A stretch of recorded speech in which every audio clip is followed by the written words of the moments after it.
سب سے پہلے تو ہم اللہ کا شکر ادا کریں کہ اللہ تعالی نے ہمیں اس مبارک اجتماع میں اللہ ہی نے بھیجا ہے.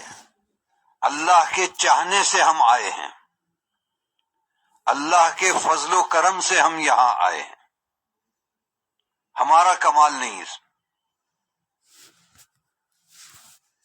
مجھے تو حضرت ربیع بن عامر رضی اللہ عنہ جو رستم ایران کے سپہ سالار کے دربار میں بھیجے گئے، ان کے جواب کیا بہترین جواب ہیں.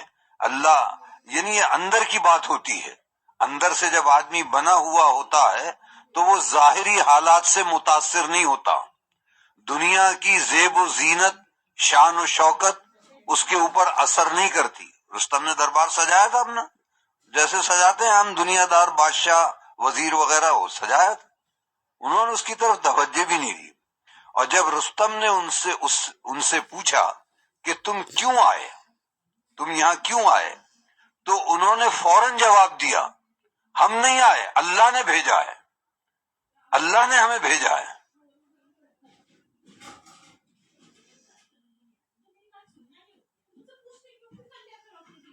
اللہ کے چاہنے سے آئے. آپ لوگوں کو بھی اللہ نے بھیجا ہے یہاں پہ. یہ اللہ کا کرم ہے، اس پر اللہ کا شکر ادا کریں. یہ ایک بہت بڑی نعمت ہے. اچھا، پھر اس نے کہا کہ اچھا واپس چلے جاؤ، ہم تمہارے امیر کو اتنا دیں گے، عام آدمی کو اتنا دیں گے، اور اتنی زمین تم کو دے دیں گے جو تمہارے ملک سے لگی ہوئی ہمارے قبضے میں، وہ سب تمہاری. تو دوسرا جواب ہم لوگوں کے لیے قیامت تک نمونہ ہے. انہوں نے کہا ہم ان چیزوں کے لیے نہیں آئے اور ہمیں تم سے کچھ لینا بھی نہیں. تم کیا دو گے ہمیں؟ فقیر. غنی دینے والی تو اللہ کی ذات ہے، جس کو چاہے جتنا چاہے دے دے، جس سے چاہے لے لے. اللہ ہی دینے والا ہے. تم ہمیں کیا دو گے؟ اور ہمیں تم سے کچھ لینا بھی نہیں ہے، بلکہ ہم تو تمہیں ایک بڑی قیمتی مایا دینے کے لیے آئے ہیں، بڑی قیمتی دولت دینے کے لیے آئے. گویا کہ صحابہ کی رگ و پے میں، ان کی گھٹی میں، ان کے خون میں یہ بات رچ بس گئی تھی کہ ہمیں تو ایمان کی دعوت دینی ہے. ہر ایک کو، ہر جگہ ایمان کی دعوت دینی ہے، ہر ایک کو ایمان کی دعوت دینی ہے، ہر حال میں ایمان کی دعوت دینی ہے.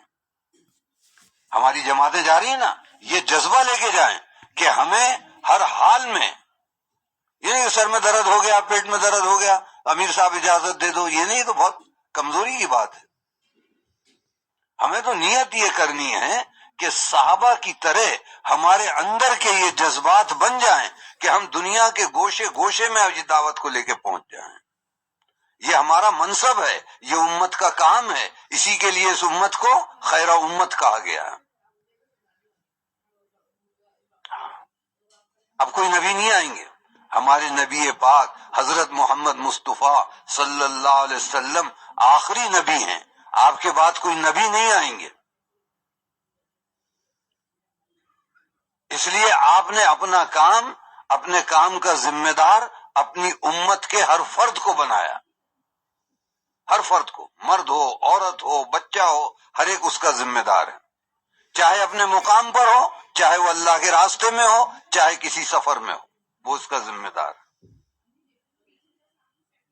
اس ذمہ داری کو سمجھنا ہے. اللہ کرے اس ذمہ داری کا احساس ہمیں پیدا ہو جائے. تو انہوں نے کیا کہا؟ ہم تو تمہیں بہت قیمتی، یہ کیا تم مال اور اتنا دیں گے، یہ زمین، ہم تو تمہیں بڑی قیمتی مایا دینے آئے ہیں. اور یہ کون کہہ رہا ہے؟ جس کا کرتا بھی صحیح نہیں ہے، پیون لگا ہوا تہبند،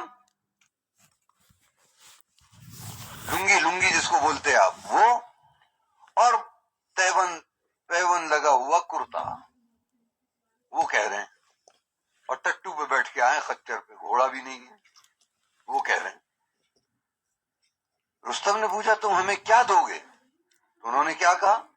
ہم تمہیں توحید کی مایا دیں گے، ایمان کی مایا دیں گے، تم اپنے جیسی مخلوق کی پرستش میں، اس کی عبادت میں لگے ہوئے ہو، اپنی جیسی مخلوق سے مانگتے ہو، اس کی خوشامد کرتے ہو، اس کو سجدے کرتے ہو، ہم اس سے نکال کر تمہیں ایک خدائے وحدہ لا شریک لہو کی عبادت پہ لگانے آئے ہیں۔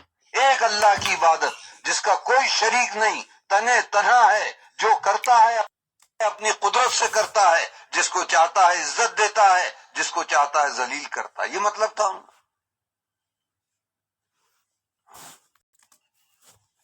وہ چاہے تو شاہی بادشاہوں کو تخت پہ بٹھا کے ان کو ذلیل کر دے، جیسے نمرود اور فرعون کو کر دیا، اور چاہے تو بوریوں پہ بٹھا کے عزت دے دے، جیسے اولیاء اللہ حضرت خواجہ معین الدین چشتی رحمت اللہ علیہ، حضرت نظام الدین رحمت اللہ علیہ، ان کے کوئی محل تھے؟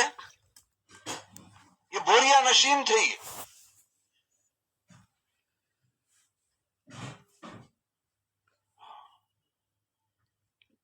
ان کی خدمت میں بڑے بڑے بادشاہ اور شہزادے حاضر ہوتے تھے۔ ایک بادشاہ ذرا متکبر قسم کا تھا،